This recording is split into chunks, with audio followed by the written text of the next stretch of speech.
Alright guys, this is Delta from YGO Animate Games, and this is going to be Luna's deck profile. Hopefully you saw our duel featuring her and Leo. If not, you should check that out.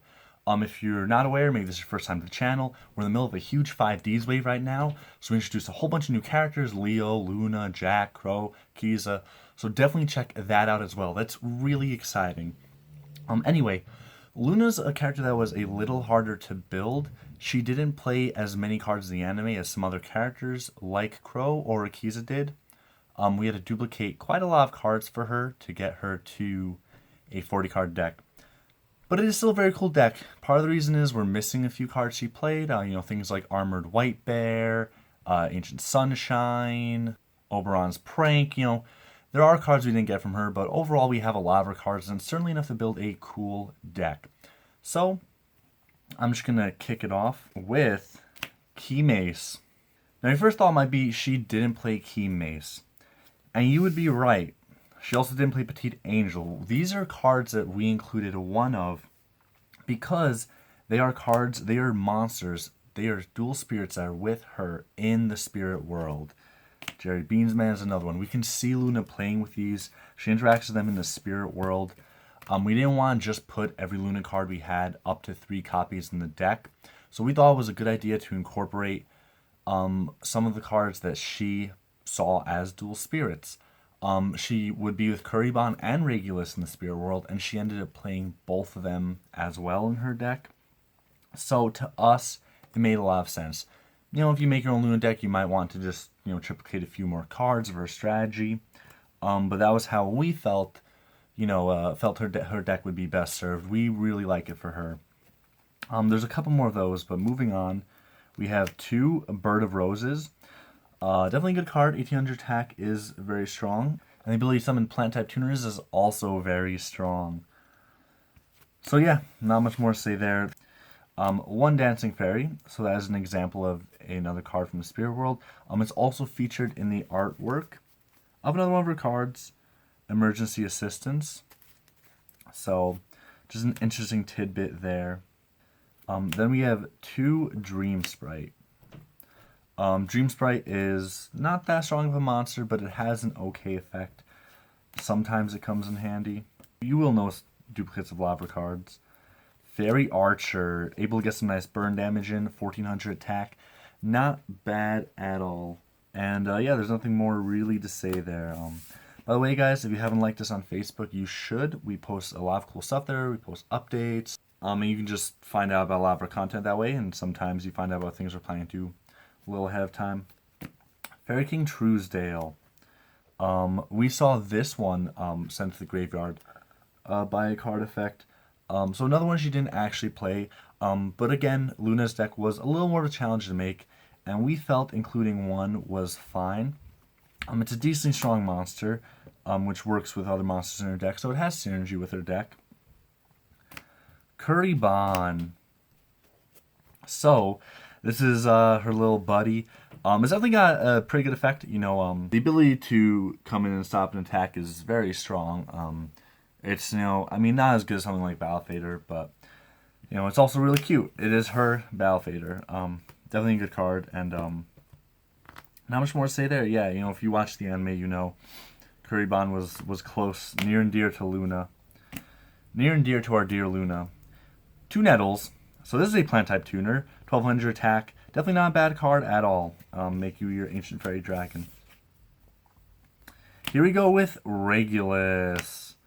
So, yeah, it was actually enjoyable watching the anime to see Regulus in the spirit world. But, yeah, it's a decently good card, 1700 attack. You can recycle field spells, of which Luna has 1. But, yep, Regulus gotta be there. Spirit of the Breeze, a very early card, throwing back to LON. 1800 defense, not bad. Not much more to really say about Spirit of the Breeze. No attack. Definitely not your best card in the deck. Then we have 2 Spore. So this gives her a really good tuner, actually. For those who play competitively, you'll know Spore has quite a long history in competitive play. But regardless, it is a 1-star tuner that you can make it more. So it makes it kind of easy for her to bring out Ancient Fairy Dragon. Definitely a good card. Definitely a strong card. Luna's deck is very monster heavy, you'll notice. And then 2 Sunlight Unicorn. Now you will notice an errata sticker on Sunlight Unicorn. Its effect in the anime was any spell from the top of your deck. It didn't just have to be an equipped spell.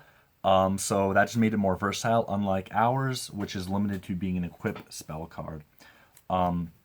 Luna's deck isn't the strongest to begin with. Definitely doesn't hit as hard and fast as someone like Crow or Jack. She does have a lot of weaker monsters that don't do as much on their own.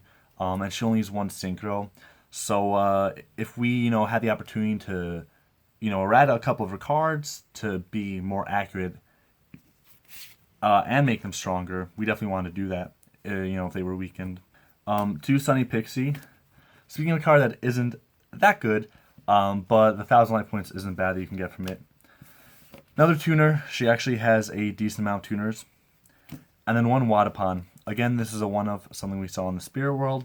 Definitely something I can see fitting Luna's deck. Next up, we have a whopping 3 copies of Ancient Forest. So this is her field spell. It's very useful, actually. So basically when it's activated, it works a little bit like Swords Revealing Light.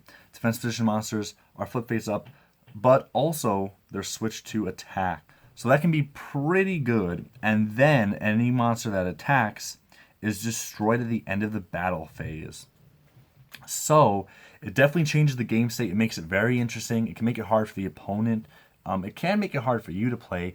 Now it did have an additional effect that isn't on the printed card, and that was that monsters could not be set or played in defense position. Considering how accurate the card is, we felt like that wasn't really enough to errata it. It's something that maybe down the road we could errata if we decided we felt like it, but that didn't seem that critical when the card does almost exactly what it's meant to. And you do have Ancient Fairy can grab Ancient Forest by destroying an opponent's field spell. Regulus can put this back. 2 Emergency Assistance. So this is a card that we errated. Basically, Emergency Assistance lets you summon back a level 4 lower monster that was destroyed by a card effect. You can only activate in your main phase 2. That's quite a lot of limitations.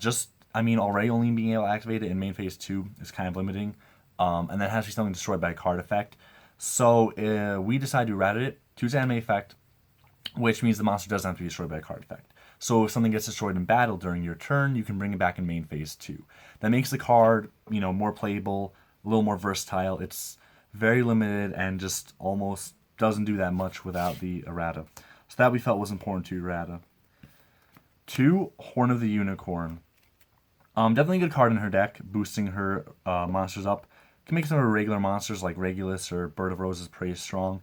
Now, some of you will know that we have the card errata in Duelist Kingdom. For Yugi in Duelist Kingdom, he did not get to put Horn of the Unicorn back on top of his deck and keep reusing it.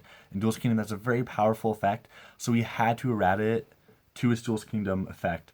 But we're not going to play this Horn of the Unicorn with an errata. We will play it how Luna played it. That makes sense for us. It can be a little confusing, when they change cards for one anime and it has a different effect than it did in another anime. But to keep both the decks that we have created playing as much like they should as possible, we have errata in Duelist Kingdom and not with Luna's deck. Then there's a Pot of Greed. So obviously not a card Luna played, but one that we include for a lot of characters to just help their deck, gives them a card that they can draw and just get to their cards that they played. It's very helpful. It's a generic card we see a lot. Now we didn't see Pot of Greed as much in 5Ds, but we did see things like Speed Spell Angel Baton, which also lets you draw 2 cards. So this Monster Born sometimes is the kind of cards that we just put in characters' decks because it makes sense and it helps them out, and that's why there's one here. Then we have 2 Swords of Revealing Light. What's more to say, man? It's swords. Good card. Stop your opponent's attacks for 3 turns. And moving on, we have Fairy Wind. Another strong card. You can win some games with it. It does do damage, but more importantly, and some of you again who play competitively will know this, it can destroy face-up spells and traps, which is very, very good. Destroy field spells, destroy anything like that. Actually a pretty good card in both competitive play and character deck play. Interestingly, ours does 300 damage. Theirs in the anime did 400, but that's not really that relevant. So we didn't feel the need to errata it. And then we have 2 Pixie Ring. We only have 2 traps of Lunas. That's the way it is. But this one basically, if you control two attack position monsters, your opponent cannot attack the one with the lowest attack. So it's not a bad card. You can get protection for something specific if you want. Not bad at all. And then Wadapon is showdown here. So interesting how the spirit monsters that Luna saw as a kid show up in her cards. And then the last card is Ancient Fairy Dragon. What else but Ancient Fairy Dragon? This is Luna Signer Dragon. Definitely a good card. 3,000 defense is pretty hard to get around. It's not an offensive dragon really, like Red Dragon or Archfiend, for example. Luna's deck lacks, really strong monsters and game finishers and something to just come in and, like Black Rose Dragon wipe the board. But 21 check isn't bad. It lets you destroy an opponent's field spell if you want to. You can destroy your own. You can summon an extra level 4 monster. It's definitely a good card, and it does open up some plays for Luna's deck. And obviously, it's her Signer Dragon. It's got to be there. So anyway, guys, that is the deck. 40 cards. We're very happy with it. We think we chose good erratas. Not the easiest deck to build, but it really feels like Luna's deck. And again, guys, if you haven't checked out the Duel Eel vs. Luna, check that out as well. And anyway, guys, just keep watching what we have to come. And if you want, head over to our Patreon. We have some really cool content on there, including a Yusei versus Joey duel you can't find on YouTube, other stuff like that. It's really, really worth checking out, and that sends money our way. It's just $1 a month. So that's really the kind of money we use to build these decks. And keep it going for you guys. So anyway, thank you guys. Like, comment, subscribe, the usual. Look for all the content to come. Hopefully you guys are enjoying it all, and YGO Anime Games out.